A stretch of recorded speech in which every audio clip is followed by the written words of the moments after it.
Good morning students. Gayatri Vidya Mandir senior secondary school Sanchore के YouTube channel पे आपका एक बार फिर से स्वागत है।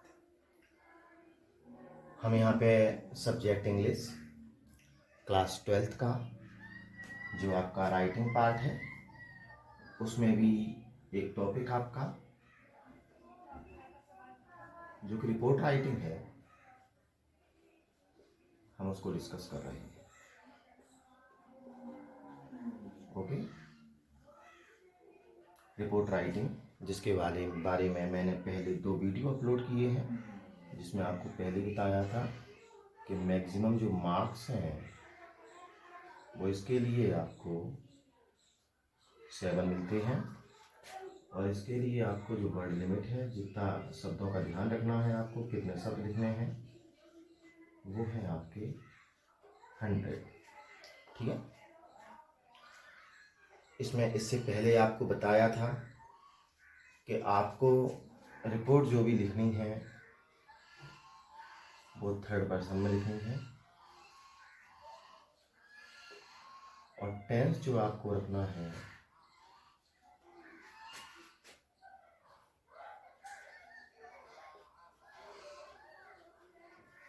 वो कौन सा रखना है, पास्ट टेंस रखना है। ठीक है, टेंस आपका पास्ट रहेगा, पर्सन आपका 3rd रहेगा। ठीक है, तो इस प्रकार से हमें ये लिखना होता है। अब हम समझ लेते हैं कि इसको किस प्रकार से लिखा जाए।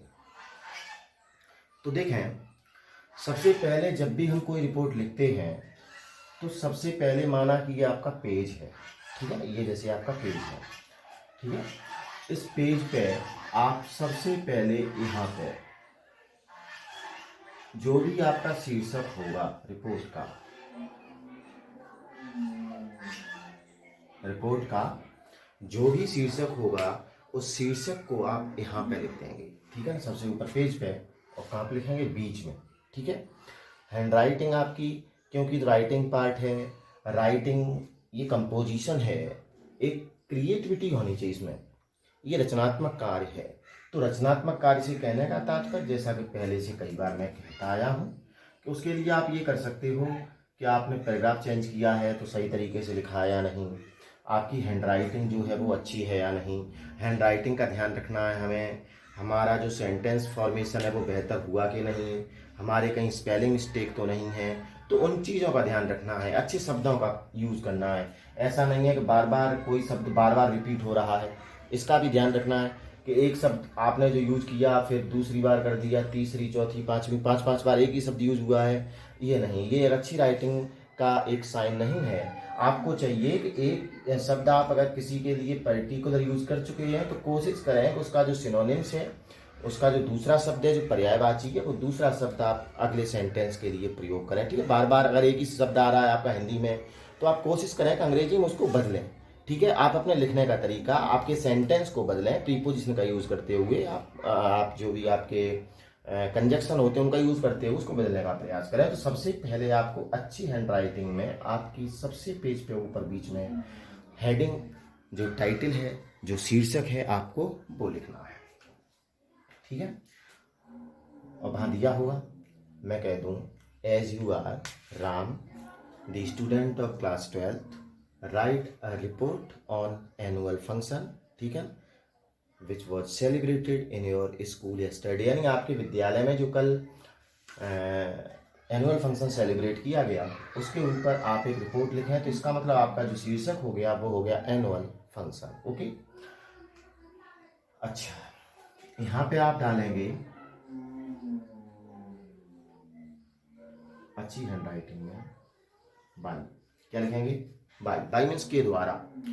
अब किसके द्वारा है वो तो यहाँ पे लिख दोगे नाम, बाई के बाद क्या लिख दिया, नाम। ठीक है, और नाम लिखने के बाद भले इस प्रकार से आप करके यहाँ पे लिख देंगे दी रिपोर्टर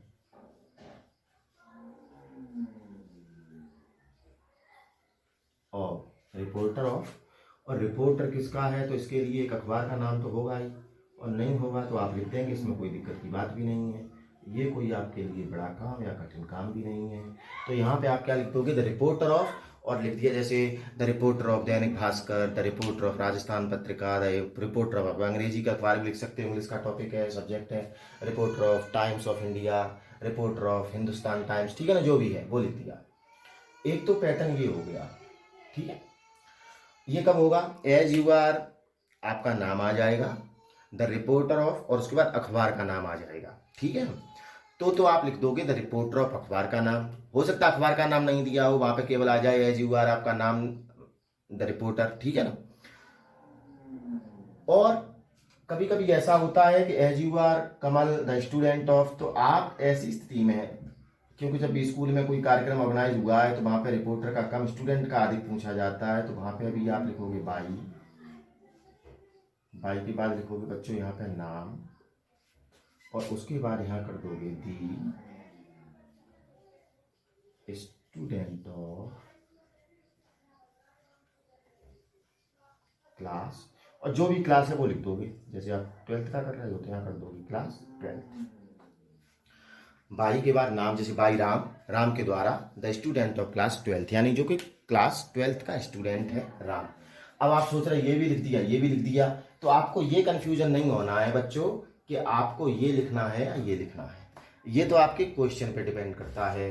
एज ए स्टूडेंट आपसे रिपोर्ट लिखवाई गई है, तो आप बाई के बाद नाम तो इसमें भी लिखा है, रिपोर्टर की जगह स्टूडेंट कर दोगे, अखबार के नाम की जगह क्लास कर दोगे, ठीक है। और एज ए रिपोर्टर है तो आप क्या कर दोगे, द रिपोर्टर कर दोगे और उसके बाद अखबार का नाम कर दोगे, इसमें आपको कंफ्यूज नहीं होना। ये दोनों नहीं लिखने हैं, इनमें से आप केवल एक लिखेंगे, या तो रिपोर्टर के लिए है तो रिपोर्टर वाला इस प्रकार से लिखा जाएगा, स्टूडेंट के तौर पे लिखवाया गया है तो स्टूडेंट के लिए लिखा जाएगा, तो ये नहीं लिखोगे तो इसको ऊपर कर देना।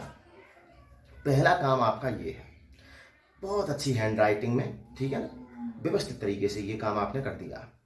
अब अगला काम आपका क्या है बच्चों, अगला काम ये है कि ये रिपोर्ट आपने लिखी, और रिपोर्ट में आप कोशिश करेंगे कि यहाँ बीच में ही आपका ये वाला पोर्शन जो बीच में आए, जिधर जितना जैसे शीर्षक है, शीर्षक से जितना इधर से आपने लिखना शुरू किया उतना उधर ही खत्म हो जाए, ऐसा नहीं बीच में लिखा लास्ट तक चला जा रहा है, ठीक है। इस चीज का ध्यान रखें, थोड़ा इसको इधर शिफ्ट करेंगे तो बीच में हो जाएगा, मैंने अभी लिख दिया है ऐसे, आप थोड़ा व्यवस्थित तरीके से, भले ही आप बीच में एक दो लाइन यहाँ पे छोड़ दो।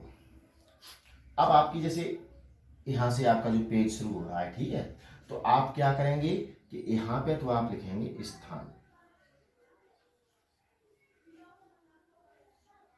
ठीक है। यहाँ पे क्या लिख दिया आपने, स्थान, यानी कि हम प्लेस कह सकते हैं, क्या कह सकते हैं बच्चों, हम प्लेस कह सकते हैं, कि यहाँ पे तो आपने लिख दिया प्लेस, और प्लेस के बाद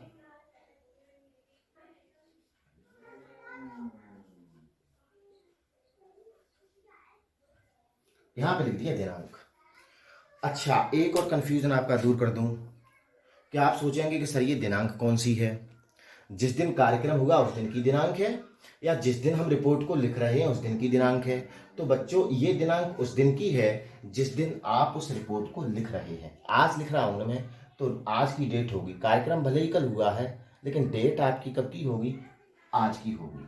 तो स्थान हो गया, और यहाँ पे कॉमा लगाने के बाद दिनांक हो गया, अर्थात कह सकते हैं यहाँ पे ये प्लेस हो गया और यहाँ पे ये आपका डेट हो गया, ठीक है ना। इसमें आपको कोई कंफ्यूज होने की आवश्यकता नहीं है। अच्छा, आप देखेंगे कि अधिकांश स्थिति में, अच्छा इस लाइन में इतना ही रखेंगे, अब नीचे की लाइन से शुरू करेंगे। आप देखेंगे कि अधिकांश स्थिति में आपके जो भी ये रिपोर्ट लिखे जाएंगे, इसके भले ही कोई कार्यक्रम होते हैं, कोई घटना होती है, वो पिछले रोज घटित हो चुकी है, ठीक है ना, तो उसको आज हम लिख रहे हैं। तो ऐसी स्थिति में यहाँ पे हम जो लिखना शुरू करते हैं वो मोस्टली केसेस में आप लिख देते हैं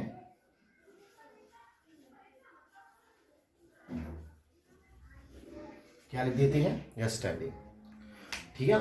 यहाँ स्थान हो गया, ये दिनांक हो गया, उसके नीचे यस्टरडे लिख दो, दी लास्ट डे भी लिख सकते हो, ठीक है ना, द प्रीवियस डे लिख सकते हो, ठीक है। तो यस्टरडे लिख दिया। कभी ऐसा होता है कि पिछले सप्ताह की कोई घटना है तो लास्ट वीक लिख दो, ठीक है।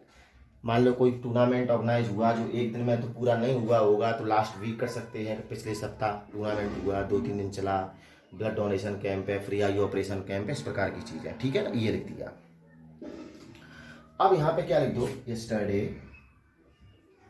यहाँ पे जो भी इवेंट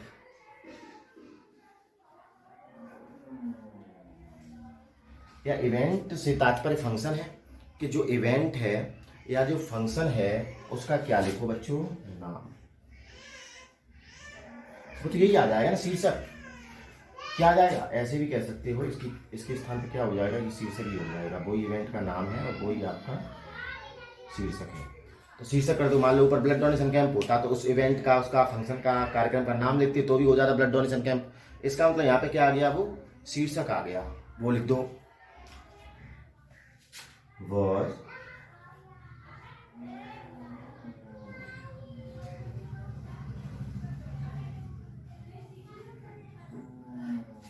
was ऑर्गेनाइज्ड। ऑर्गेनाइज्ड यानी आयोजित किया गया, हो गया पैसिव। तो पैसिव हो गया। Blood donation camp was organised, passive हो गया, हो गया ना, ठीक है। Blood donation camp was organised. अब देखो ऑर्गेनाइज्ड के बाद मैंने स्लैश कर दिया। स्लैश क्यों कर दिया, क्योंकि ऑर्गेनाइज्ड हमेशा यूज नहीं करेंगे हम। ऑर्गेनाइज्ड की जगह पे कभी कभी सेलिब्रेटेड भी यूज कर सकते हैं।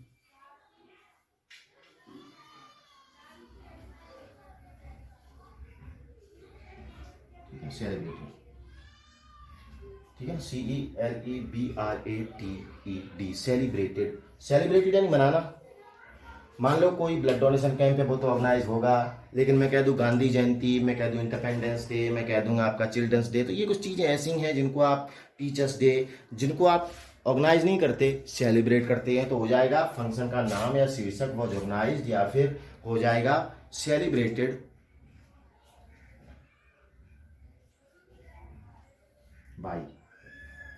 किसके द्वारा किया गया, अगर स्कूल के द्वारा किया गया तो बाय स्कूल। स्कूल का नाम क्या है, वो स्कूल का नाम लिखना पड़ेगा पूरा, ठीक है ना। गवर्नमेंट हॉस्पिटल के द्वारा किया गया तो बाय गवर्नमेंट हॉस्पिटल, ठीक है ना। जो भी है जिसके द्वारा किया गया, बाय स्टूडेंट तो छात्रों के द्वारा किया गया। इसके बाद यहाँ पे लिख दो ऑन, और ऑन के बाद यहाँ पे आपको क्या लिखना है, डेट। ऑन के बाद क्या लिखना है, डेट, कि कितनी तारीख को इसको ऑर्गेनाइज किया गया। और एट के बाद यहाँ पे क्या लिखना है, प्लेस। ये चीज़ें जो मैं अंडरलाइन कर दे रहा हूँ, ये चीज़ें जो है हमेशा चेंज होती रह सकती हैं। ऑर्गेनाइज या सेलिब्रेटेड में से एक आएगा। तो मैं कह दूं जैसे कि ब्लड डोनेशन कैंप, जैसे यहाँ पे होता ब्लड डोनेशन कैंप, मैं कहूँ yesterday blood donation camp was organised by. आप यहाँ कह सकते हो कि कोई भी विद्यालय का नाम कह दो, कोई भी NGO का नाम कह दो, ठीक है ना, कि blood donation camp was organised by child welfare association. On के बाद दिनांक लिख दो। अब जैसे ये 19 है तो यहाँ कर दो 18 तारीख को। एट के बाद स्थान कर दो, एट गवर्नमेंट हॉस्पिटल, ठीक है ना, या सिटी हॉस्पिटल, जो भी है इस प्रकार से इसको हम लिख देंगे। अब आप क्या कर सकते हो, ये एक सेंटेंस हो गया, ये कॉमन सेंटेंस है।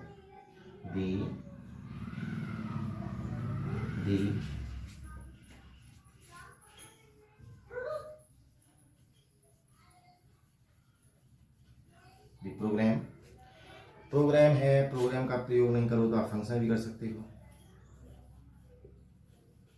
फंक्शन, इवेंट भी कह सकते हो। स्टार्टेड, शुरू हुआ था। देखो मैं सिंपल पास्ट ही प्रयोग कर रहा हूँ, ये सिंपल पास्ट टेंस है, बल्कि सेकंड फॉर्म, ये भी सिंपल पास्ट टेंस ही है, लेकिन ये क्या है, पैसिव है। स्टार्टेड एट, और यहाँ पे क्या आ जाएगा, टाइम, इतने बजे शुरू हुआ था। And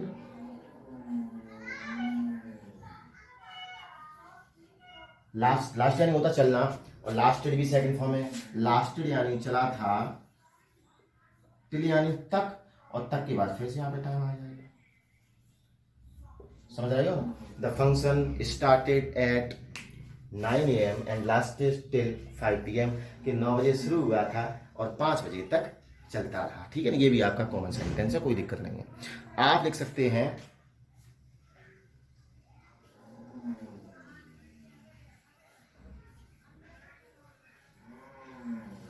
many people. मान लो कुछ ऐसे ऑर्गेनाइजेशन है, कुछ ऐसे कार्यक्रम है, प्रोग्राम है, फंक्शन है, जिनको कहीं विद्यालय के बाहर कहीं मनाया गया है, तो वहाँ पे आप पीपल का प्रयोग कर दो, मैनी पीपल। और कोई ऐसे हैं जो विद्यालय में हुए हैं, तो उनके लिए लिख सकते हो कि many students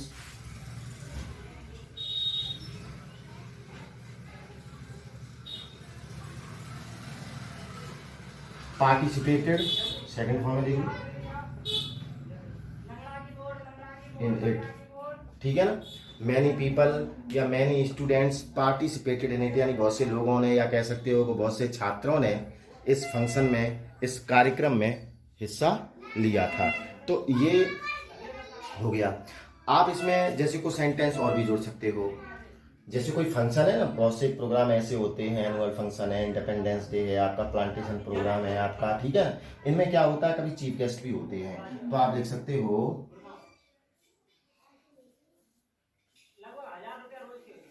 the chief guest, तो सेंटेंस होगा the chief guest of the function was mister, एक नाम यहाँ लिख दो। या कोई विद्यालय में कार्यक्रम हो रहा है तो आप ये भी कह सकते हो the chief guest of the function was the director of the school, कि विद्यालय के जो डायरेक्टर थे वो फंक्शन के चीफ गेस्ट थे, ठीक है ना। तो इस प्रकार से एक ये सेंटेंस भी आपका कॉमन सेंटेंस ही होगा, ठीक है ना।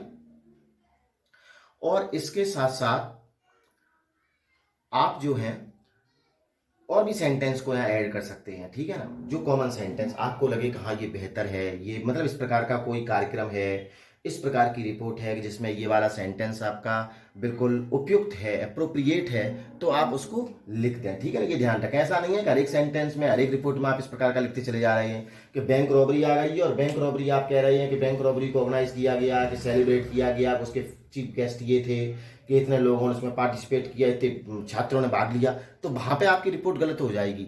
मैं क्या कह रहा हूं कि वो कार्यक्रम जो आपके विद्यालय स्तर पे या पहले से सुनियोजित तरीके से आपके यहाँ पे तैयारी के साथ किए गए हों, चिल्ड्रंस डे है, गांधी जयंती है, प्लांटेशन प्रोग्राम है, तो उनको आप कर सकते हैं। आप इसमें ये भी लिख सकते हो कि जो चीफ गेस्ट थे तो उन्होंने मतलब ही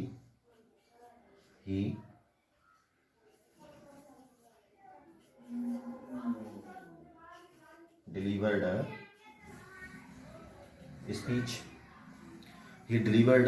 स्पीच, उन्होंने, जैसे मान लो प्लांटेशन प्रोग्राम होता, समझ लेना मेरी बात को, जैसे यहाँ पे प्लांटेशन प्रोग्राम होता तो मैं कहता ही delivered a speech telling the importance of trees, समझ रहे हो। तो कह दो जैसे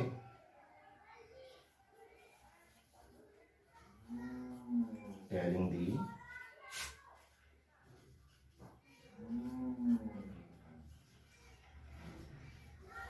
इंपोर्टेंस ऑफ, ये मैंने रिक्त स्थान छोड़ दिया कि यहाँ पे चेंज होगा। मान लो यहाँ पे होता कोई क्रिकेट मैच होता, ठीक है ना, क्रिकेट मैच होता, गेम है, तो मैं कहता ही delivered a speech telling the importance of games in life, यानी जीवन में खेलों के महत्व को बताते उन्होंने एक स्पीच दिया, पेड़ों के महत्व को बताते उन्होंने एक स्पीच दिया। जैसे ब्लड डोनेशन कैंप है, तो ब्लड जो होता है वो जो भी जो नीडी पीपल हैं, जिन्हें आवश्यकता है, उनके लिए जो रक्त का महत्व है उसको बताते उन्होंने एक स्पीच दिया, ठीक है ना। इन चीज़ों को हम इसमें जैसे है जोड़ सकते हैं। आप ये भी लिख सकते हो कि जैसे कोई फंक्शन हुआ था, कि एनुअल फंक्शन हुआ या कुछ भी हुआ विद्यालय स्तर पर, जैसे इंडिपेंडेंस प्रोग्राम हुआ, तो आप ये भी कह सकते हो कि ही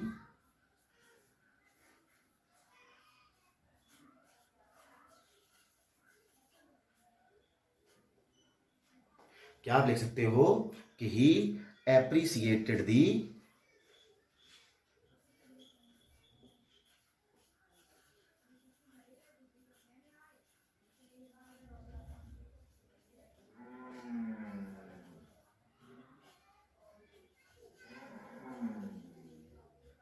ये बाद में लिखोगे, थोड़ा एक ध्यान रखना है, ये वाला सेंटेंस जो है यहाँ बीच में एकदम से नहीं आ जाएगा, ये थोड़ा नीचे आएगा। जैसे मान लो आपका इंडिपेंडेंस डे कार्यक्रम था, उसमें क्या करते हैं बच्चे, बहुत से कार्यक्रम पेश करते हैं, अपने प्रोग्राम देते हैं, तो वो कह सकते हैं ये appreciate the performance of the students, यानी छात्रों के जो परफॉर्मेंस थी उसको उन्होंने सराहा था। लेकिन ये तब बोलोगे, उससे पहले लिख दोगे कि many students presented their programmes, यानी अपने उन्होंने प्रोग्राम जो थे वो अपने एक्ट जो थे उनको प्रेजेंट किया था। बहुत से many student sang song, patriot song, उन्होंने देशभक्ति गीत गाए थे। तो उनके बाद इसको लास्ट में लिख सकते हो, और बिल्कुल लास्ट में एक सेंटेंस आप लिख सकते हो कि the programme was very successful, ठीक है ना, या प्रोग्राम वॉज वेरी सक्सेसफुल, या प्रोग्राम ना लिख करके इसको लिख सकते हो। ये किसके लिए बच्चों, अंत में, बिल्कुल अंतिम सेंटेंस है। it was very successful event. ये जो इवेंट था, ये जो कार्यक्रम स्क्रीन पर आ रहा है, मैं देख लेता हूँ, हाँ बिल्कुल सही है कि it was very successful event. तो इसको भी आप बिल्कुल लास्ट में जोड़ सकते हो, ठीक है ना। तो इस प्रकार से हम इन सभी सेंटेंस को इम्प्लीमेंट करते हुए हम रिपोर्ट भी लिखेंगे अगले वीडियो में। उम्मीद करता हूँ आपको समझ में आया होगा और इससे थोड़ा सा कार्य आपके लिए निश्चित रूप से आसान हो जाएगा बच्चों। आप इसको पढ़ते रहें, ठीक है ना, और घर पे रहें, सुरक्षित रहें। धन्यवाद।